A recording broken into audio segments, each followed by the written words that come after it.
Una señal. Detrás de las ondas. Historias de reportero.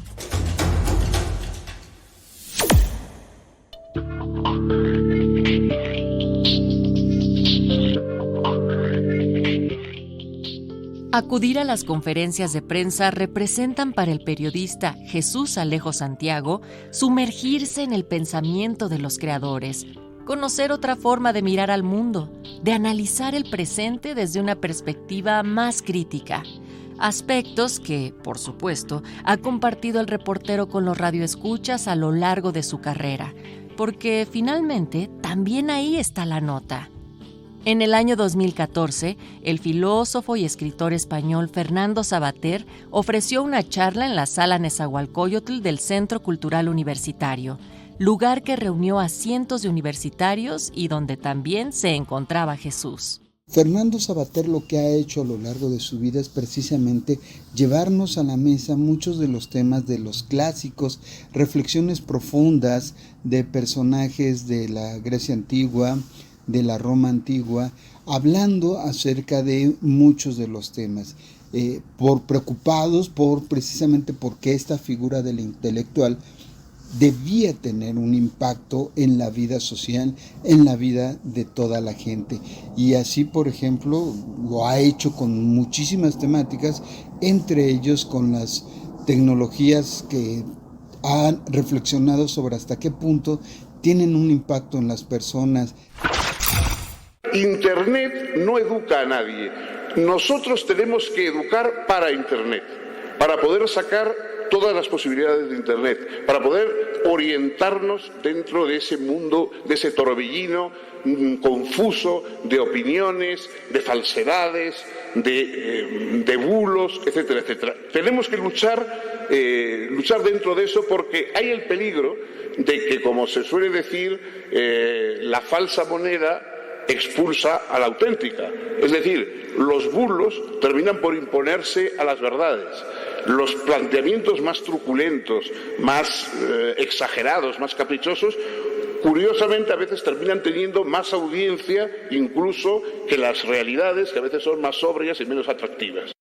Y por supuesto, al hablar acerca de la vida cotidiana, pues la educación para él resultaba fundamental. Precisamente la educación es lo que nos trata de armar contra las situaciones de atropello, de abuso, de violencia. Es decir, la educación es la lucha contra la fatalidad. Es decir, el mérito de la educación es que nos prepara para luchar contra la fatalidad social, contra esa fatalidad que hace que los hijos de los pobres siempre tengan que ser pobres, y los hijos de los ignorantes siempre tengan que ser ignorantes, y los sitios donde hay violencia siempre tenga que seguir habiendo violencia, y donde hay corrupción siempre tenga que seguir habiendo corrupción. La lucha contra esas fatalidades pasa por la educación. Yo estoy seguro de que en la solución de cada uno de los problemas siempre hay un componente de educación. Y por lo tanto, cuando ocurren cosas que nos hacen efectivamente estremecer y poner en duda nuestra confianza, digamos, en los seres humanos y en las instituciones y en las personas que nos rodean, tenemos que reforzar nuestra confianza en la educación para que eso mejore, para que se transforme, para que de alguna forma revolucionemos eso. La educación es la revolución sin sangre, la revolución de las mentes, de los espíritus. Y esa revolución es necesaria cuanta más sangre y más horrores nos acosan.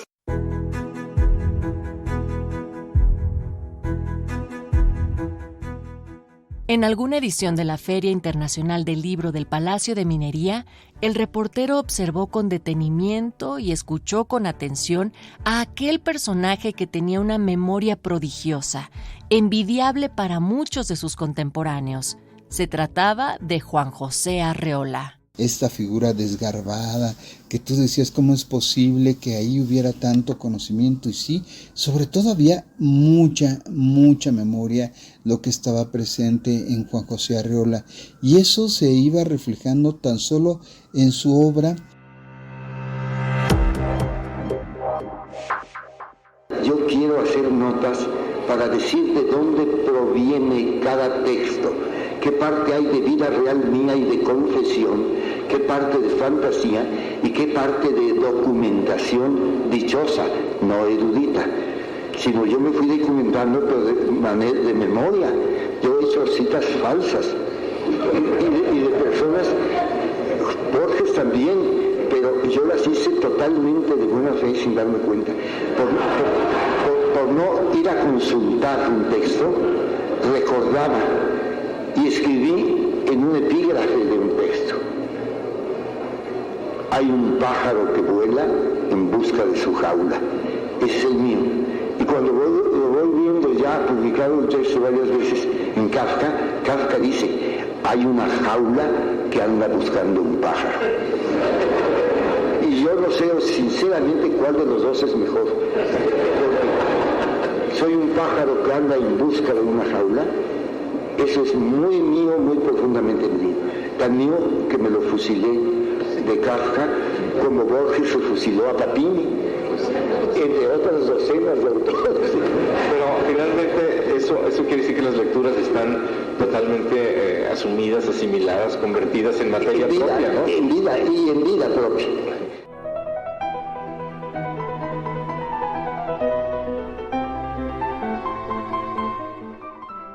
Aficionado del ajedrez y melómano, Juan José Arreola no solo fue gran prosista, también un gran maestro de escritores. Pero a mí me gustaría más reflexionar sobre su relación con los mismos escritores, porque no ha habido alguien de los que conoció a Juan José Arreola que no lo viera como un maestro, que no hubiese tenido en algún momento la posibilidad tan solo de jugar con él ajedrez, de jugar ping-pong, de que le leyeran sus obras, de que él mismo publicara primeras obras, óperas primas de muchos de los autores que hoy tenemos como los grandes escritores, escritoras de nuestro tiempo. Entonces, Juan José Arreola era todo un personaje de la cultura mexicana, quizá el último gran personaje que representaba a la cultura mexicana y también a la cultura universal.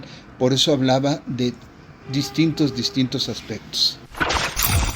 Últimamente estoy tranquilo de haber creído desde siempre en el genio femenino, aunque he pasado y sido calificado como misógino por mis tragedias amorosas, por mis fracasos, por mis separaciones. ¿Cómo se llama esa canción mexicana? Las canciones de despecho de los trovadores de la Edad Media, las canciones de escarnio. Cada separación, el hecho de tantas separaciones quiere decir que la reincidencia es permanente. La reincidencia ha sido permanente. Yo he creído varias veces que no podía querer a otra mujer. Y ahorita, perdónenme la confesión, no porque aquí esté mi hija, que se lo contaría a su mamá ahora mismo, sino porque es cierto. Yo todavía estoy viviendo historias de amor.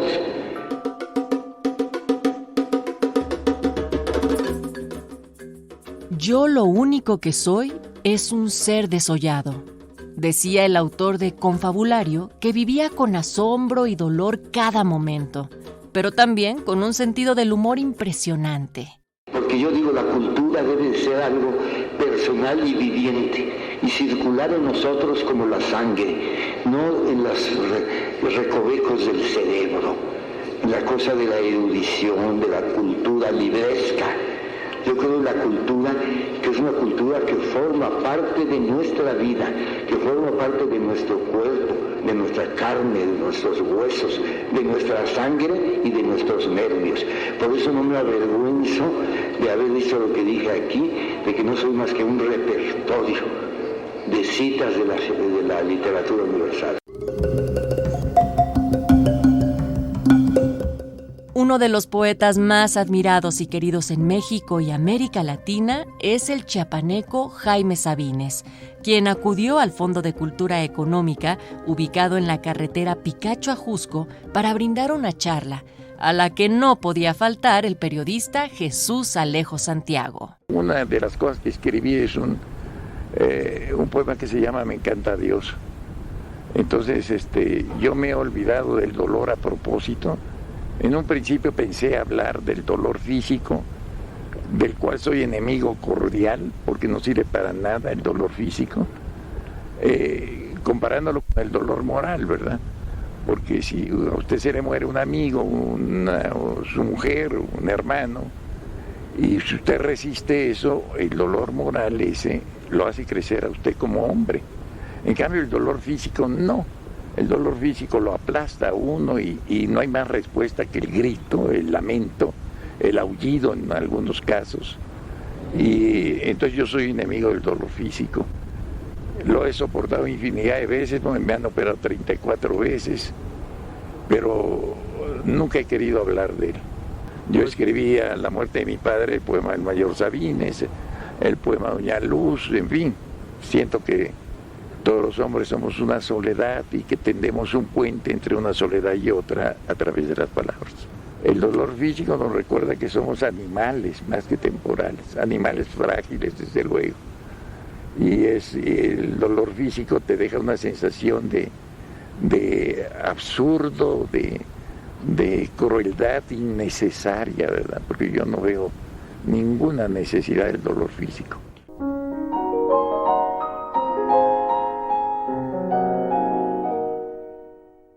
La muerte está muy presente en su poesía, como se refleja tan solo en uno de sus poemas emblemáticos, que es La muerte del Mayor Sabines, pero también está el desamor, el amor, muy presentes en todo lo que realizó a lo largo de su vida.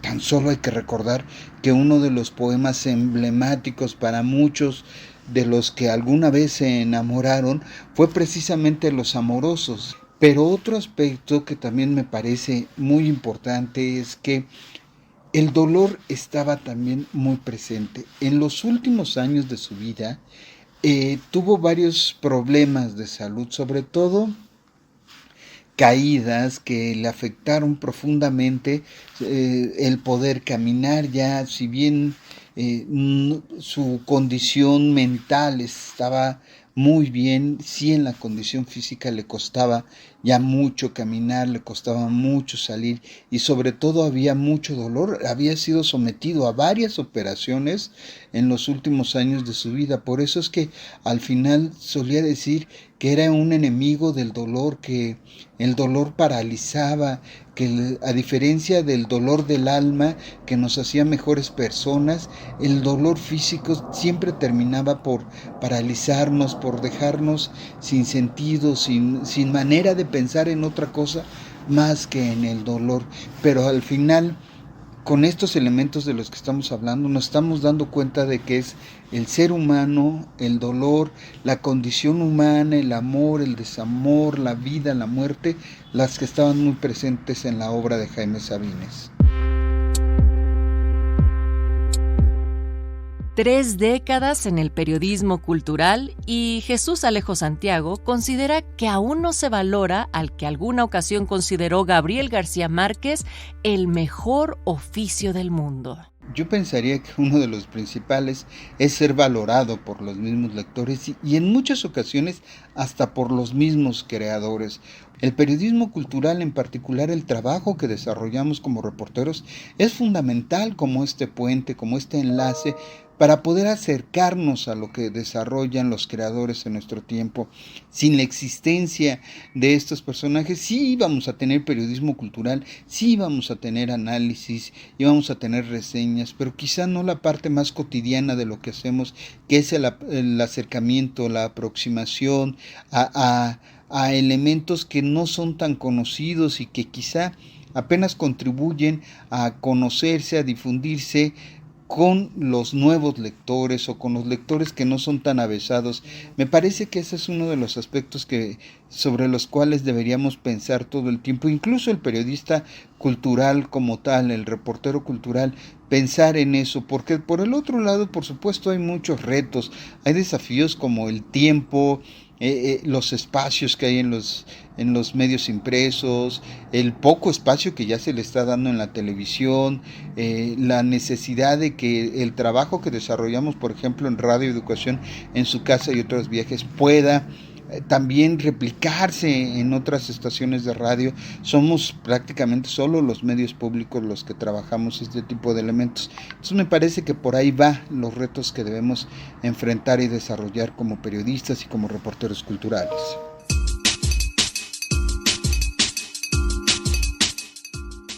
Las voces de Fernando Sabater, Juan José Arreola y Jaime Sabines fueron tomadas de las conferencias que ofrecieron los escritores en diferentes espacios y que cubrió el periodista Jesús Alejo Santiago, material que se transmitió en el noticiario cultural Su Casa y Otros Viajes.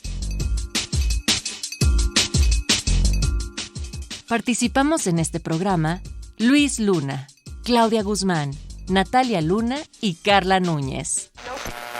Una señal. Detrás de las ondas.